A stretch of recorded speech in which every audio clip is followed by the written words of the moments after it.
And welcome. We are on to my third attempt at Chapter 13 of Little Lord Fauntleroy. Chapter 13.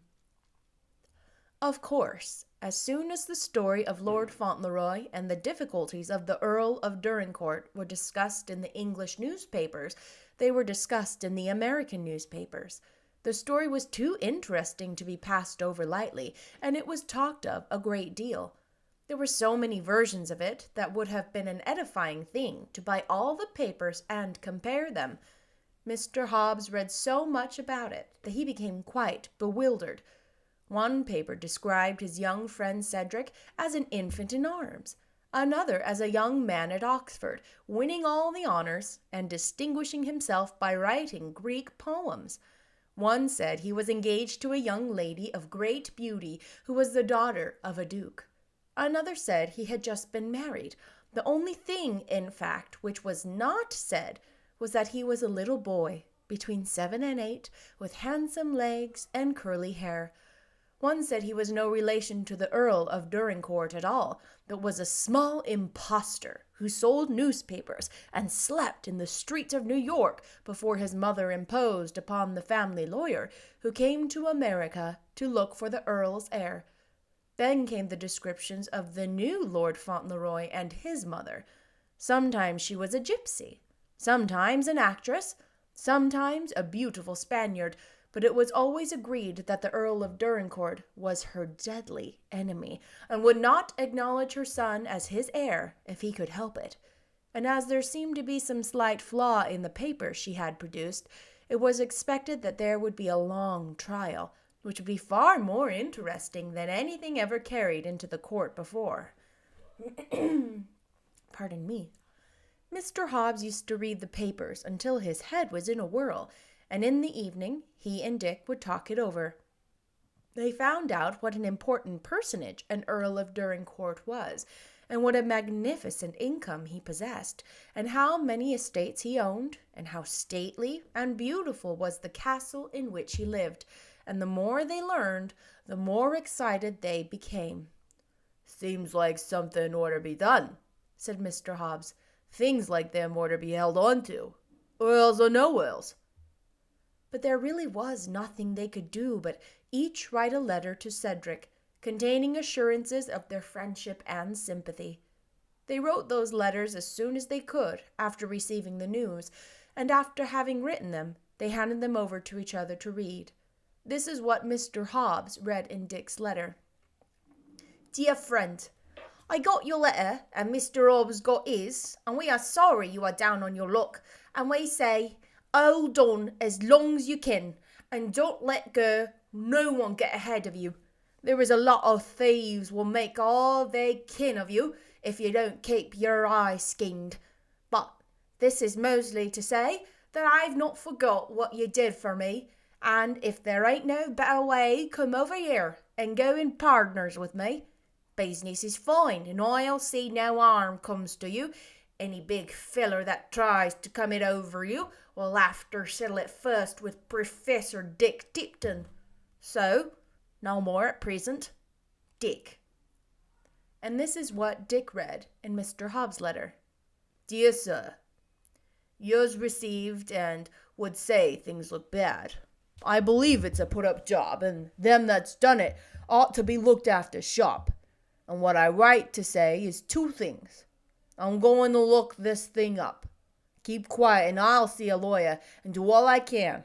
And if the worst happens, and them ills is too many for us, there's a partnership in the grocery business ready for you when you're old enough, and a home and a friend in yours truly, Silas Hobbs." "Well," said Mr. Hobbs, "he's provided for between us, if he ain't an earl." "So he is," said Dick, "and I'd have stood by him. Blessed if I didn't like that little feller first rate." The very next morning, one of Dick's customers was rather surprised. He was a young lawyer just beginning practice, as poor as a very young lawyer can possibly be, but a bright, energetic young fellow with sharp wit and a good temper. He had a shabby office near Dick's stand, and every morning Dick blacked his boots for him, and quite often they were not exactly watertight, but he always had a friendly word or a joke for Dick. That particular morning, when he put his foot on the rest, he had an illustrated paper in his hand, an enterprising paper, with pictures in it of conspicuous people and things. He had just finished looking it over, and when the last boot was polished, he handed it over to the boy. "Here's a paper for you, Dick," he said. "You can look it over when you drop in at Delmonico's for your breakfast. Picture of an English castle in it, and an English earl's daughter, too. Fine young woman, too. Lots of hair, though she seems to be raising rather a row. You ought to become familiar with the nobility of gentry, Dick. Begin on the Right Honourable of the Earl of Dorincourt and Lady Fauntleroy." "Hello? I say, what's the matter?" The pictures he spoke of were on the front page, and Dick was staring at one of them with his eyes and mouth open, and his sharp face almost pale with excitement. "What's to pay, Dick?" said the young man. "What has paralyzed you so?" Dick really did look as if something tremendous had happened. He pointed at the picture, under which was written, "Mother of Claimant, Lady Fauntleroy."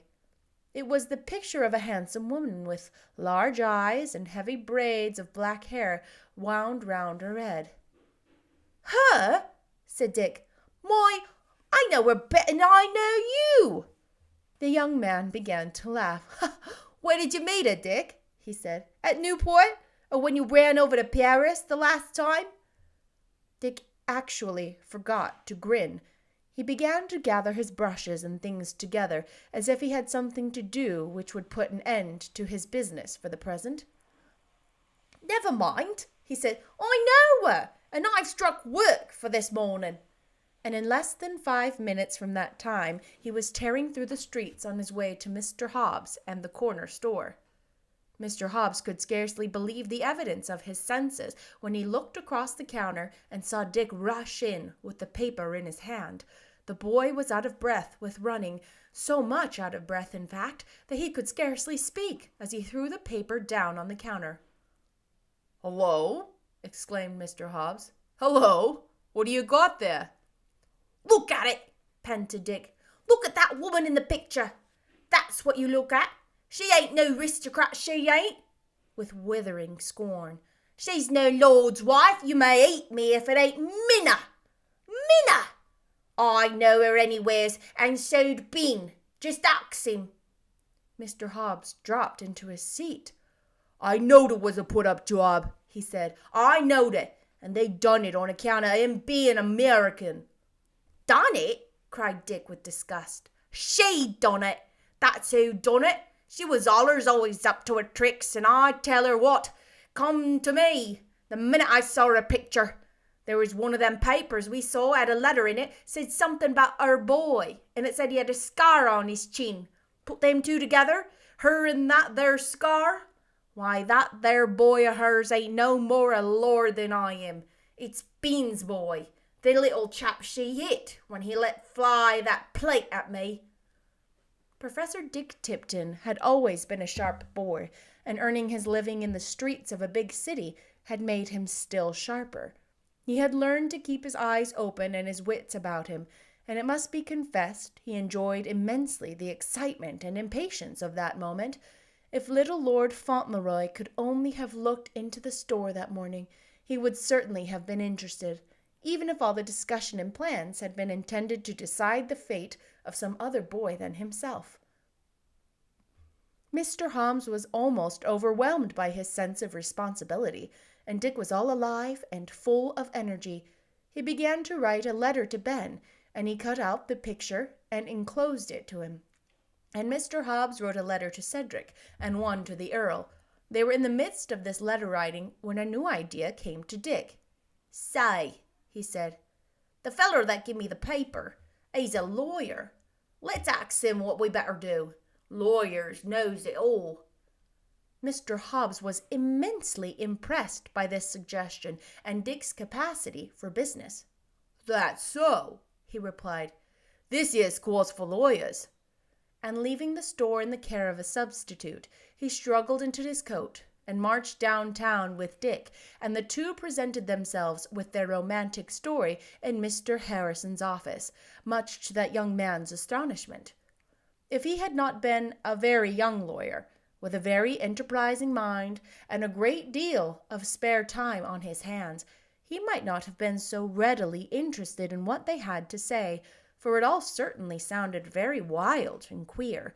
But he chanced to want something to do very much, and he chanced to know Dick, and Dick chanced to say, in a very sharp, telling sort of way, "And," said Mr. Hobbs, "say what your time's worth an hour, and look into this thing thorough, and we'll pay the damage. Silas Hobbs, corner of Blank Street, vegetables and fancy groceries." "Well," said Mr. Harrison, "it will be a big thing if it turns out to be all right.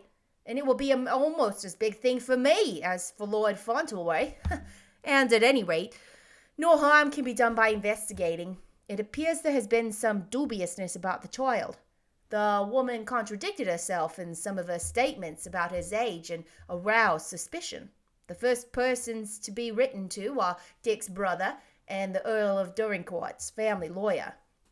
And actually, before the sun went down, 2 letters had been written and sent in 2 different directions, one speeding out of New York harbor on a mail steamer on its way to England, and the other on a train carrying letters and passengers bound for California, and the first was addressed to T. Havisham, Esquire, and the second to Benjamin Tipton. And after the store was closed that evening, Mr. Hobbs and Dick sat in the back room and talked together until midnight. That's the end of chapter 13. Oh my goodness, what's going to happen? I don't know. Do you know? I don't know. But oh my gosh, yes, he's not the real Earl. Yay! At least from what we see. Y'all, we only have 1 chapter left. There's only 15 chapters. Wait, did I just say that right? I just read chapter 13. So there's 2 chapters left. And they're short. Oh no, I don't want to say bye to Cedric. I'll see you next time for chapter 14. Bye-bye.